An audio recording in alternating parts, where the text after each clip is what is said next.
Yo, what is up, boys and girls? Welcome to another video, another one of these reaction slash analysis thingamajiggy-magijis. But today is kind of different because Arashi will not be here to accompany me with this analysis reaction. So it's just gonna be me solo because he's doing something right now. So this is Blacklist versus Omega. You guys have been spamming me to just watch this match, and I've tried my best to stay away from spoilers. Obviously, I know the results because there's just no way I can avoid that one, right? It's posted everywhere on social media, but I don't know what happens in the game, all right? So without further ado, we're just going to jump into the game. Let's go. They know each other too much.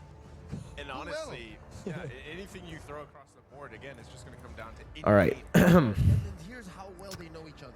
For the bans, again, I mean, it's like the standard bans that we've been seeing. Fanny, Masha, Akai, Diggy, Wanwan, Valentina. Yeah, just the only thing different from ID and PH, I think, is right now PH, I mean, in terms of draft, yeah. PH very focuses or like prios Diggy so much. It's always banned out in the first phase. But then they pick up a Faramis. And this is interesting, right? I know Beatrix is like really good. I know Beatrix is like 100% win rate. In week 4 to week 5, day 1 of MPLID. But when it comes down to the Faramis matchup, I do actually think that Beatrix doesn't do as well as Claude against Faramis. So I think Omega right here, they pick up the Claude, which is pretty cool, right? They want to just secure the Claude up against the Faramis because the Blazing Duet literally just shreds through all of the Cult Alter HP, especially because it's AoE as well. What's interesting is the Lolita. They pick up a Lolita first pick for Omega after seeing the Faramis. So I guess this is something that we've been seeing again, right? Like a lot of teams, they use the Lolita Numenon Blast to actually look for engages, disengages, and obviously picks against the Faramis. Then it's Beatrix. Esme, it's just no way they leave that open. They just pick it up. Then because of the Esme, they pick up Dyroth. And so far, this is the thing right now. Both of these drafts are really strong. Just in the first phase alone. We don't need to talk about the Bauman just yet. Just the first phase, right? Faramis into a Lolita Claude. And then they pick up the Beatrix, securing a winning lane in the gold lane. More kill pressure for the Beatrix in the early game. Then they pick up an Esme, right? Omega, knowing that they have a weaker side gold lane now because the Claude will just be farming, not really going to be able to put a lot of kill pressure down until that ultimate power spike hits, right? DHS, Golden Staff, when he gets his ult as well, massive power spike. So they have to go for something like a Dyroth. They pick up Dyroth there to add kill pressure into the other lane, getting a winning lane as well. And then it just goes back and forth, right? They go for the bans towards VEENUS and Haji, Matilda and Cho. Xavier and Paquito was banned there. Let me just go back. Xavier, Paquito banned out. Let me just see the pick orders again. Let me just, move back. Let me see the pick orders. All right. Okay. So this is interesting, right? This is something that's very interesting. The Faramis has mostly, every time the Faramis is used by Blacklist or is picked up by Blacklist, it's mostly VEENUS who's on the Faramis, right? Haji isn't comfortable on the Faramis, I think. From the games that I've seen, it's always mostly VEENUS who's on the Faramis. So that's very interesting.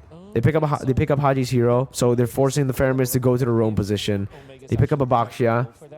Against the Bauman, it's a solid pick because it's another tank jungle that can actually farm fast as well. I would actually... Ooh, the Lilia... I'm thinking like, for the last pick just now, I was thinking Lunox perhaps instead of Lilia. In terms of just team fighting, Lunox will be better because it can shred the Baxia and the Esme, but I understand why they went for Lilia. They need more wave clear presence, right? Lunox can clear waves, but definitely not as efficient, not as reliable as a Lilia when it comes to just wave clear. So they wanted someone who can actually go for that wave clear. It's very, very Good draft from both of the teams, honestly. It's solid. I don't like the Claude against the Beatrix matchup, but I understand why they went for Claude in this one because of the fair miss. So this game, I think it's anyone's game, honestly. Like, I have to look at the compositions again to think about like who wins early. I think because of the Dairoth, they're gonna be able to play around that top side, that XP lane really well, and then they're gonna get like neutral objective control. That's yeah, with the Balman as well. Dairoth, kill pressure, Balman gank with the others as well. They should be able to control the neutral objectives. All right. Let's see. They also have solid late game, but I honestly think that the late game for Blacklist might be a bit better.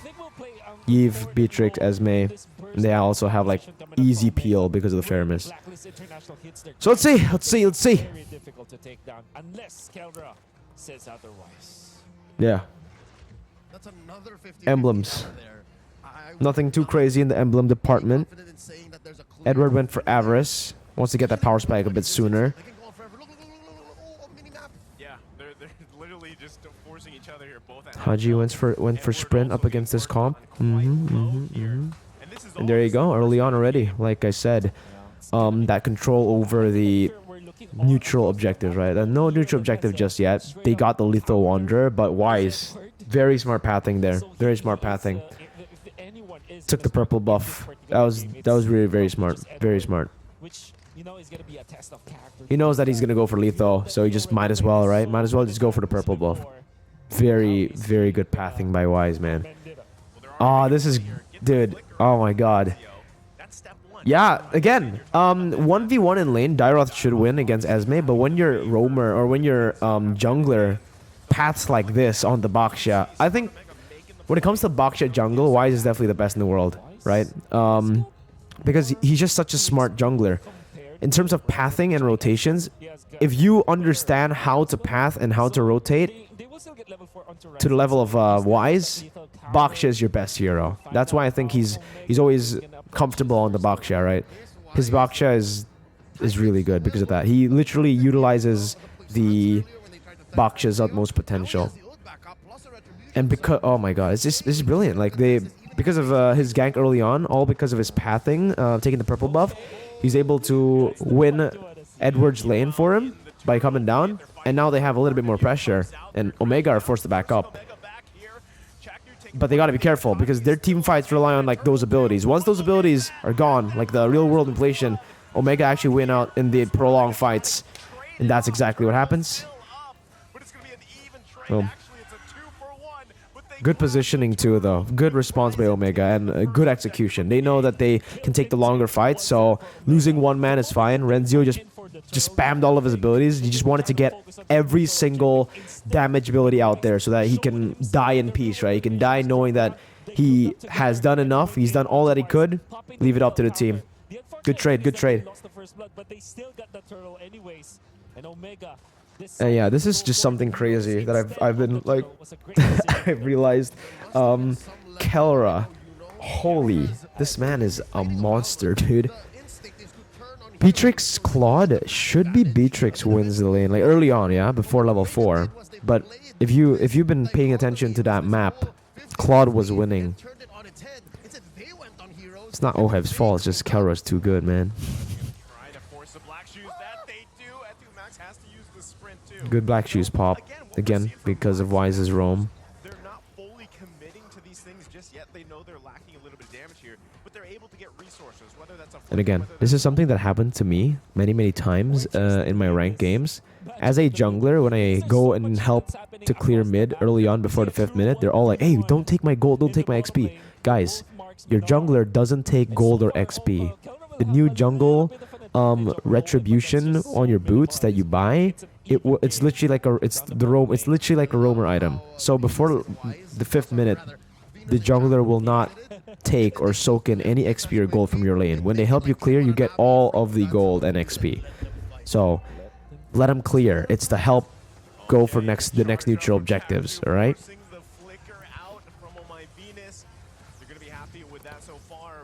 Good flicker take. Ryzen has retry and lethal counter. There's the Colt altar. RWM comes out to Edward now from the Good backside engages. to force them back here. Oh my VEENUS on the hunt too, but Yeah, that just... It's so unfortunate, right? Because what Edward was trying to do is he's trying to zone, but how are you going to zone when a Dairoth is there, literally just waiting for you? Renzio was waiting for it, man. He knew that Edward was going to come and like try to disrupt them. And again, it's exactly as I predicted in the draft. Omega with the winning conditions on, well, the winning lane up top with the better... Jeez, that damage. Is this a solo kill? Oh my god. Keller's an absolute menace, by the way. But there you go again. See? Yeah, they're just going to keep on camping top. Like, this is... Dude, this is insane. Like, Omega have...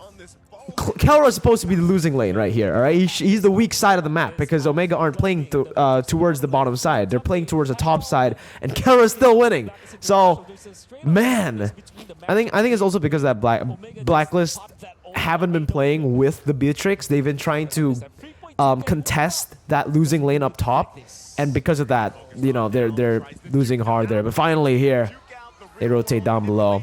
See? They can actually punish Omega here. They can punish Omega. Oh shit, I didn't. Yeah, Chaknu hasn't used his flicker at all. But yeah, they can still punish. Dude, I love the Bennett. That's something that's a very underrated weapon. Very underrated weapon in team fights. I think the only person in ID that I've seen utilize the Bennett properly is Kabuki. And that's the reason you should go for Bennett. Like, Nibiru can go for... Bennett is a good mix of AoE and also range, right? Because your ultimate range is pretty damn far, honestly. And your damage is pretty insane if someone takes the whole thing. If you just take like a... Because the ultimate isn't just a burst instantly, you know? It was like, I think 2 or 3 ticks of damage. Like, because it... If you look at the animation, it's like boom, boom, boom, right?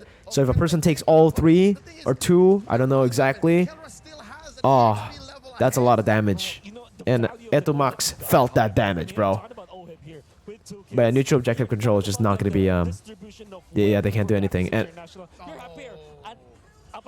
I'm not even going to say anything about Kiara. The man's... It's...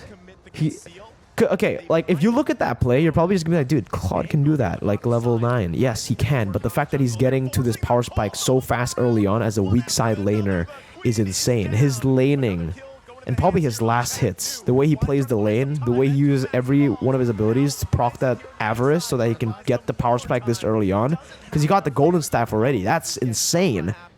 He died once, and he's still able to get that golden staff right after that kill. Super efficient farming. No weak side for Omega because of that. Now Omega can be very flexible around the map. They can go top side. They can play with a Dairoth. That's already winning in lane. Or they could just go bot. Kelra's winning in lane too. And this is just a big problem for Blacklist. At this point, Blacklist, they have to resort to that. Yeah, they have to resort to Ube. They need to group up. Wait for a team fight. Try to force a mistake. And just defend turrets with their good high ground. With their good wave clear. Haji and Oheb. Good one.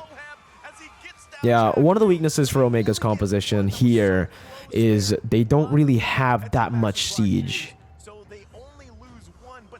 If Blacklist wins this, it's because Omega try to take more turrets than they can.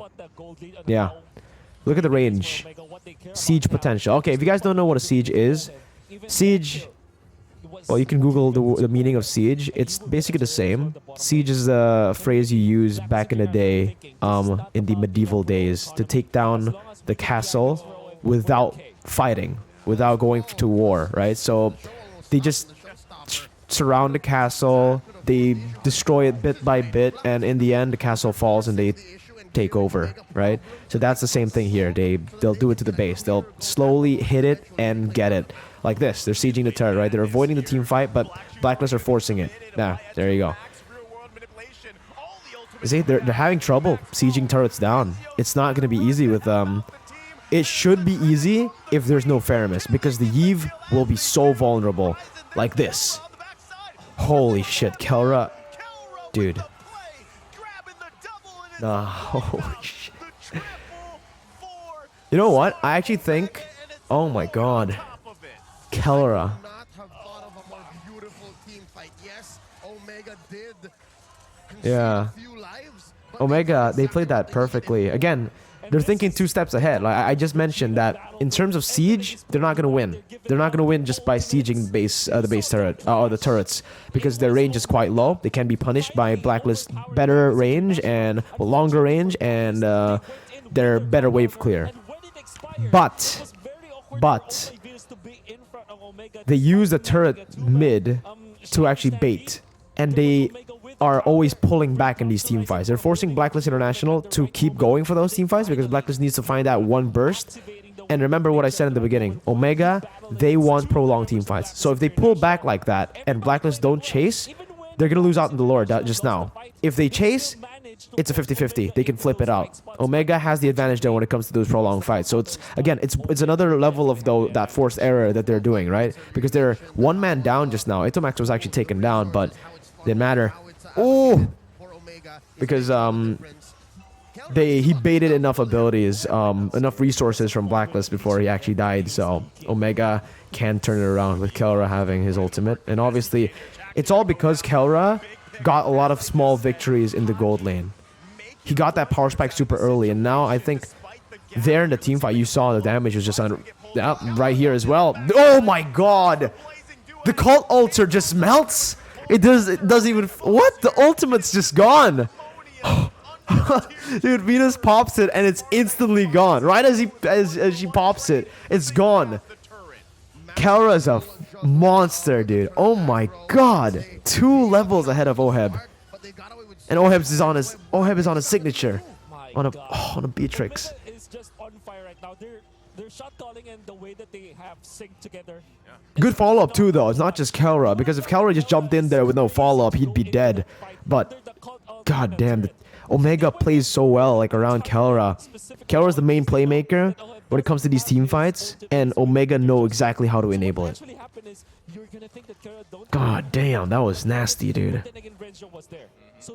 That was nasty. That was super good. And now it's just a discipline game, right? 3 base turret, but this is where it gets very hard for Omega. I think they're gonna take like a few lords uncontested, but remember, Blacklist, high ground. What I mentioned. Beatrix Eve is annoying enough when it comes to wave clear and just range overall to clear out minions. On top of that, they also have a Faramis and 2 very tanky frontliners, right? So the defense for Blacklist is very good. Omega, they need to bait out a fight. They need to bait out a fight. Like there's no stopping it. That's the only way they can win, actually. If they go for a fight, again, they need to prolong it. So it's gonna be even worse in the enemy base. Like if Omega look for a fight in Blacklist space right now, they can't really go for that prolonged fight. They can pull back, but Blacklist can just go and recall, can walk back to base and get full HP again, right? So that advantage that they have in the river side or outside of that base is gone inside the base, inside of the defense. They need to bait them out of the base like this. But Blacklist is smart. They're opening up perfectly. The reason that they're going and playing around that bottom side and they're able to open up without Omega punishing them is because they've cleared out that mid lane, the bottom side up to this point right here. If you guys can see my cursor, Blacklist have cleared it out up to here, right? With that, they have this space to play with. So Omega can't really take those positions because they already have pressure there. And yeah, god damn, Kelra has the Malefic Roar. 13 minutes in, he's about to get his immortality. Should be immortality. Maybe he can go with Athena's too. 3 magic damage dealers. Maybe Athena, but I do think...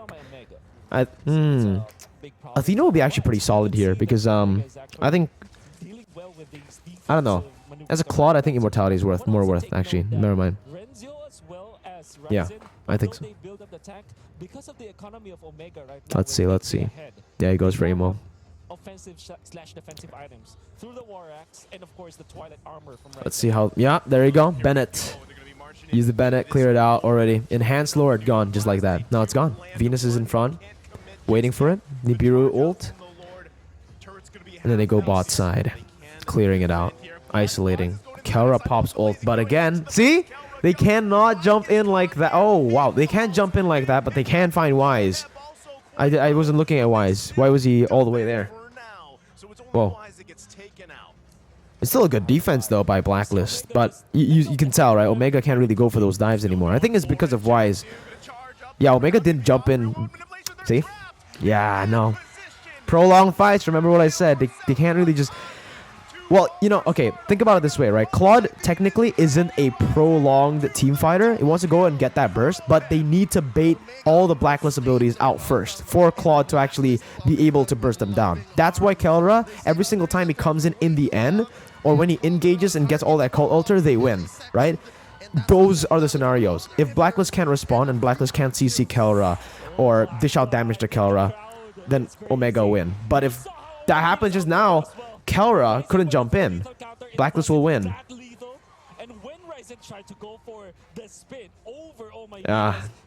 Oh, dude, this is getting. I don't know. I think Blacklist wins this one.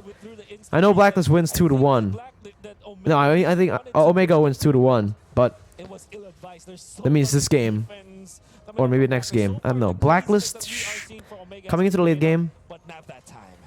If they just stay in the base constantly, and they only walk out on the base when they have when they're equal in terms of items and XP, then they win this game. Oh my, Oheb saved the day. Holy, Oheb saved the day. See?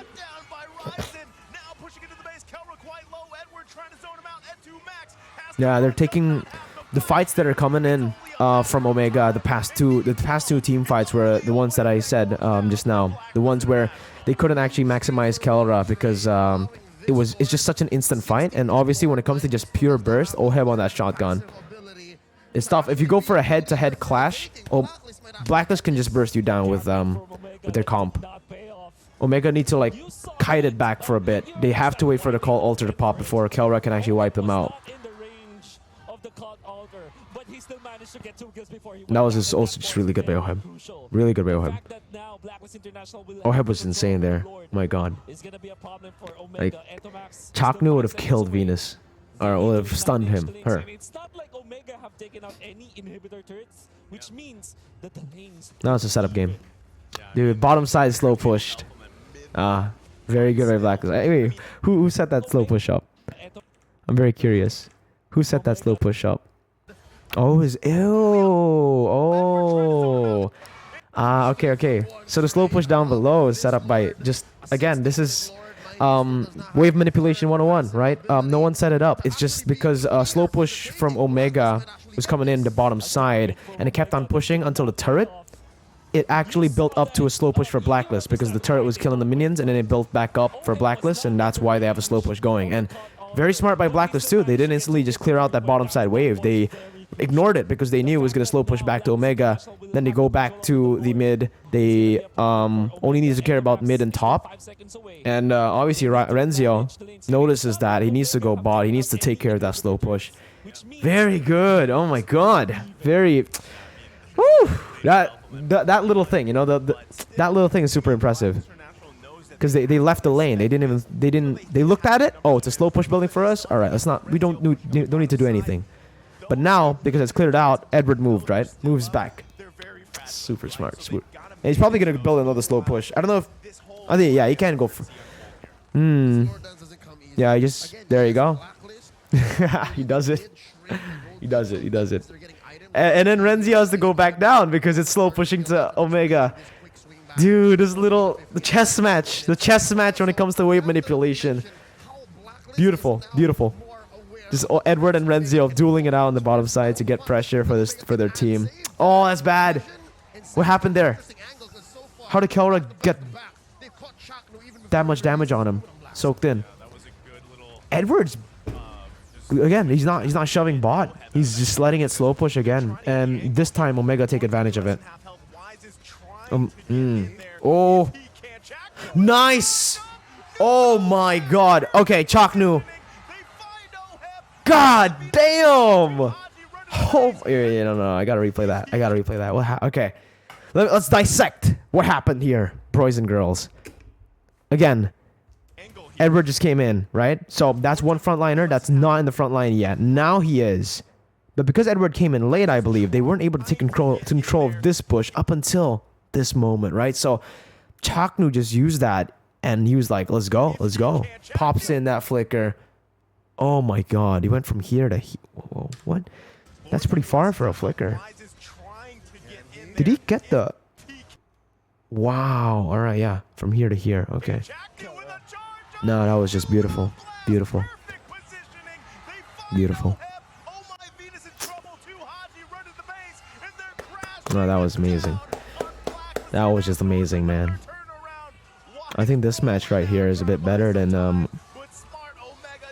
I'm more impressed by this one in terms of macro plus micro than the RSGPH Blacklist one. Because game 1 of RSGPH Black... Oh, Wise! That was good though. That was really good. Split up the members. They need to fucking fight. They need to fight here. They need to fight. 10 seconds ahead. Oh, Edward's massive. Oh my god. Oi! Oh, VEENUS didn't pop the Cult Ultra in time. For Edward. But it's fine though. They win. They win. Dude, Wise. MVP. Oh my god. Wow. Oh, that's so good. Split second decision, man. That decision making to not stay with the team, to just go onto the Lord as a Baksha, a person who can't really go for the clear onto the Lord himself fast, right? Oh, it's brilliant. He just bought time for his team, and oh my god, Blacklist. Nice one. A bit of a blunder, a bit of a mistake by Omega as well from the members in front. They should have just waited a bit, like in this position, maybe. And this is my opinion, right? My opinion. Maybe something that Omega could have done here is they shouldn't have gone this far. They should have waited for the Lord after knowing that the Lord's coming now, right? They kind of forced something. They forced it a bit. Kelra lost a few of his abilities now. He gets pulled back for Edward to kill. This kind of ruins it for them. But it's a mistake that was caused not because they're dumb. It's because Blacklist just made a very smart move. Like Wise stopping it, and Omega kind of, because of that, they're disrupted, right? And they couldn't really like think like that. So man, that was just insane by Blacklist. What a defense. Wait, what did he sell? He sold boots. Okay. Kelra sold boots for Haas Claws. Edward is very tanky now. Dominant's ice. Ryzen has the mortality. Yeah, and another like fun little thing as well. Notice how when it comes down to Oheb and Haji, they don't need to build the 2 defensive items. Usually on the Eve, you would like to have 2 defensive items on you, right? Like immortality, maybe depends on the situation. You can go winner, you can go brute force. Again, it all just depends on the situation, right? And for Beatrix too, usually it's Wind of Nature and immortality, but because they already have the Faramis, they just go for 1 defensive item. They go for mostly offensive items because they know they have a second life technically with VEENUS.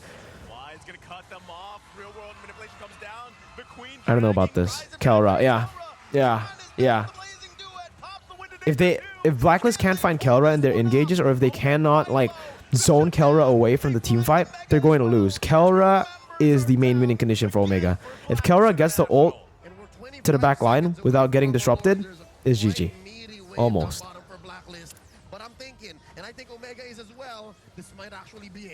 Alright, so Blacklist doesn't win this game. Omega wins this game. Yeah, GG.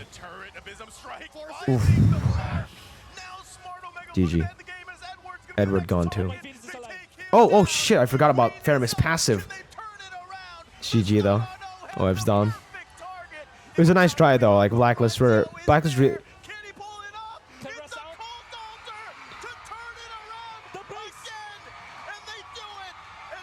No way, bro.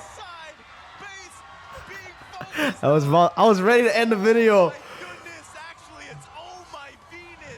Yo, I got fucking goosebumps. What the heck happened there? I thought it was GG.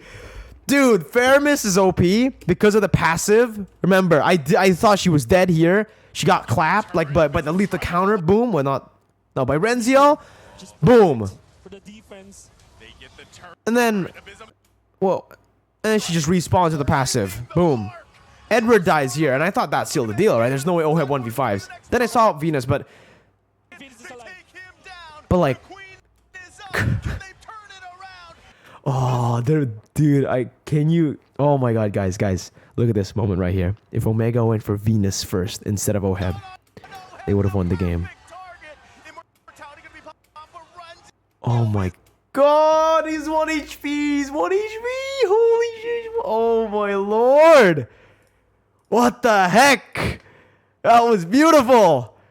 Oh my God. There. Can Oh wow. I thought it was done. turn it around.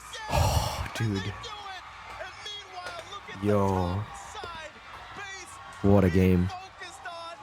And oh my goodness, actually it's oh my VEENUS 1 with the HP. turnaround. Cult Altar. My God, Omega. How many 30 times seconds. should you fall against the Ghost Bursters and Shadow Stampede combo? Don't be near each other. There's so much Blacklist burst ends potential this. from that one. Blacklist ends this. I And don't want you to jinx see it though. everything's getting crazy. I said Omega ends it there. Just for the clear, just for the Oh, clear. Chakni used ult But they are already. the biggest Etu advantage Max. right now. 11 seconds. Okay. Can they hang on? They Is it don't have Etu any Max or Etu Max, guys? apart from Etu I know it's Max. Etu, but Could be it. They're gonna push nah, down. GG. They're trying to buy Oh time. my God, one straight push. Target here, Mega Wow. looking for Wow. Ryzen is Wow, down. Ryzen can't do anything here. What No, can he you do? can't. Numbers aren't there. So it's a Beatrix. Wizard Ash, no. Wow. Overtime turns around. Wow. Wow, bro. In true blacklist fashion, Dude, that's such a good game. every It's such a good game. they make their way through. Oh my God. And they swing back, taking Wow. game one. The stubbornness and the resilience Wow. of Omega have given them a lot No, that of shit, that was mileage crazy, dude. in their careers. It just lived through them, but at that Oh moment, my God, that was just against crazy. Blacklist International, they banged their heads 3 times against a wall called Oh My VEENUS and the Faramis with the Ghost Bursters. You'll understand why they tried to do it, but at all the same, it was not the right thing to do. They were so close. Like this close. Many times, multiple times. But the fact is, oh my VEENUS Faramis specifically. Dude, holy shit, there's still 2 more games of this. Well, all right. You know what? On that note, I think that's it for the first one. We're going game number 2. I just want to see how this series concludes because Omega wins 2-1, right? So that's a Blacklist win. Let's hop over. Let's hop over to the next one, man. Let's go.